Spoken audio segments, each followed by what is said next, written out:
I set a goal to make 1 million by 30, all because of this one decision. After I made the decision, it was automatic. It just faded into the background. It was in my subconscious mind, and every action I took just led to that without me ever really thinking about it. So, here's 5 key lessons I want to share with you if you're in your 20s, because I know how stressful it is without money and just the pain of not having it. So let me show you the story. You know the feeling when someone give you the death stare? For something, doing something wrong or not acting the way that they want you to. The air is like so thick, you can cut a knife through it when you feel like a burning gaze. So picture this, I just got home from school, and usually Popo, which is my grandma on my mom's side, is generally preparing for dinner in the kitchen. But today, not yet. The sun was coming through in the window. I could see, like, the dust in the air. And even then, it's like, it can't penetrate that awkward silence that was filling the room. So Popo sat, oh, she stood at the kitchen sink, um, doing some dishes, her back against me, and her gaze was like fixed um, between the dishes in front of her, and then kind of glancing at me. But she's not spoken a word since I got home. Her silence made me wonder if she was okay. Something seems off. I was 9 years old, skinny, awkward girl with anxiety in my stomach, a lot then, because my parents at that time recently left me to live with Popo in Australia. And whilst I was born in Hong Kong, so I was faced in a environment that I'm not comfortable with, nor did I know how to speak English. So after school, I was really hungry, and I saw the fruit bowl in front of me with these apples, and it was all shiny, it was all red, and it looks enticing, all right? I reached my hand out thinking it would make a good snack before dinner. And at the same time, could kind of hang near my grandma at the kitchen because I wanted to know what was up. And she stared at me with this burning gaze and said, "Don't touch the apple, you haven't paid for it." Those words were so shocking to my core. It just, it's like, it's like I got electric shock, like a lightning bolt went through me. And it hit me and I was frozen, like to the core. I couldn't move, like I couldn't move my legs. Um, and at this point, it wasn't about the apple. Like I didn't care about that. It was about feeling unloved, unworthy, undeserving, and this deep hurt that, sure, my parents left me, having this cultural unease, this need to be a good girl compared to others. And all of it is pointing to that I'm not enough. Like, I'm not smart enough, I'm not talented enough, I'm not worthy to be taken off, even if we are family. Blood related seems to mean nothing. Nobody wanted me. And the only reason my grandma, Popo, was looking after me is apparently because I have a dollar sign over my forehead. Yeah, I was just a means to extract child support money from my dad. Like, I'm a transaction. So I am a transaction. And without the money, I'm like dead to her, right?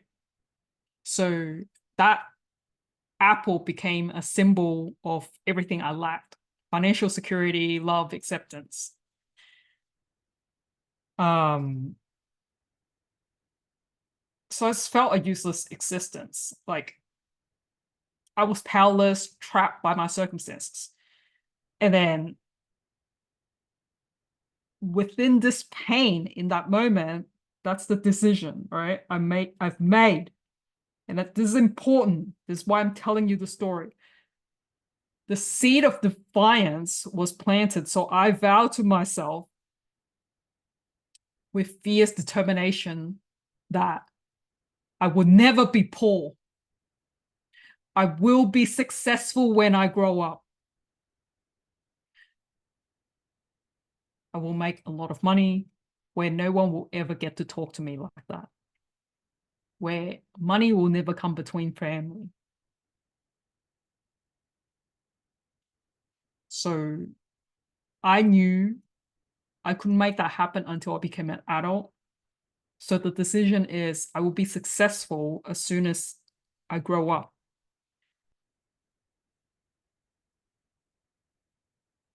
One decision can change your life. So here's 5 key things. 1, make the decision to be successful.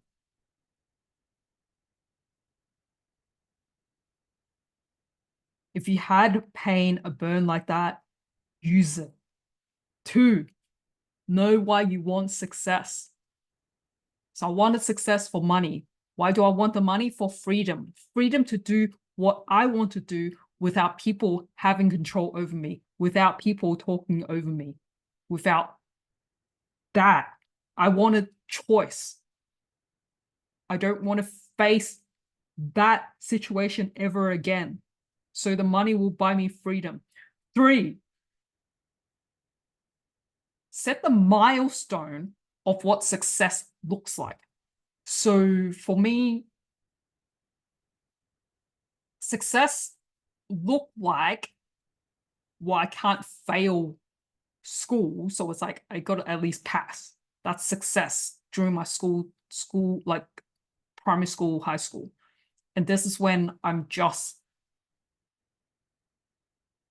trying to belong. So I just wanted to try and belong, learn English, and pass, and like not, and not fall behind, right? So that's what success looked like at school. And then in uni, success just looked like get through it. So I studied the Bachelor of Business on accounting. So it was just like, I didn't like the subject, but I already picked it, just get through it, because the economy needs accountant whether it's doing good or bad. So, which means a secure job, and opportunity look really great. So didn't matter what the subject was, didn't matter it was really boring, didn't matter I didn't like it, I would do it anyway. Why? Because of success. I would do it anyway because it would make me the most money in the shortest amount of time, because it's only a 3-year degree, not like a doctor which needs 10 years, not like an architect which takes 6 years. It's like shortest amount of time, make the money, get out, freedom the quick as possible. So my milestone is get through uni in 3 years, get a job straight away. I didn't have any fun in between. Like, I didn't take a year off. I didn't have those gap year. It was literally even before I graduated, I already started applying for jobs.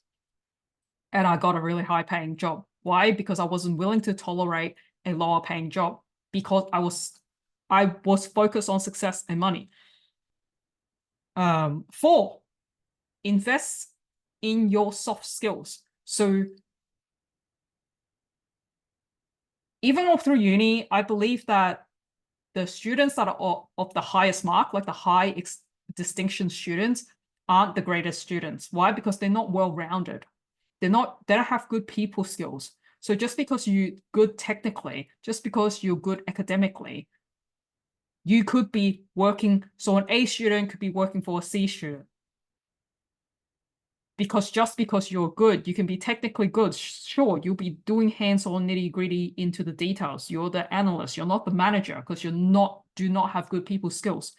So I saw that early on, and I knew I needed to build my hard skills, so technical skills, hard skills, as well as my soft skills, people skills. And because I didn't have any guardian, because my parents wasn't around, and obviously my guardians weren't great. Like, I mean, I had like no role model. I spent my money on buying books so I could learn from them. And so these are 2 books I would recommend. So number 5 is invest in books. So you can see they're pretty worn out, right? Like it's already like all faded. So How to Win Friends and Influence People by Dale Carnegie, and Think and Grow Rich by Napoleon Hill. I would say these 2 books really shape my thinking. Because Think and Grow Rich is all about belief or about mindset. If you believe you can do it, you can. And How to Win Friends and Influence People does actually have really good stories in there on how to deal with difficult conversations and how to turn it around when it's not in your favor, when you are thinking in the mind of the customer or the person you're interacting with, that you want the message to land for them. So I hope this helps. If you're in your 20s, that's what you want to do, because between 20 and 30, you've got 10 years, and don't be afraid to fail, to stuff up, to do whatever. Like when you're in your 20s, you should make all the mistakes. Like nobody's really judging you. I mean, like young people judging you, it doesn't really matter. Like no adults are judging you. It's the best time to make all the mistakes in the world. Because after that, once you're like hit your 30s, now you feel silly to make mistakes. So try everything you want in your 20s. And I will leave you with this quote from Bill Gates, I believe. People overestimate what they can achieve in 1 year and underestimate what they can achieve in 10. So all the best. When you're a millionaire, hit me up and tell me. And I hope it was this video that inspired you.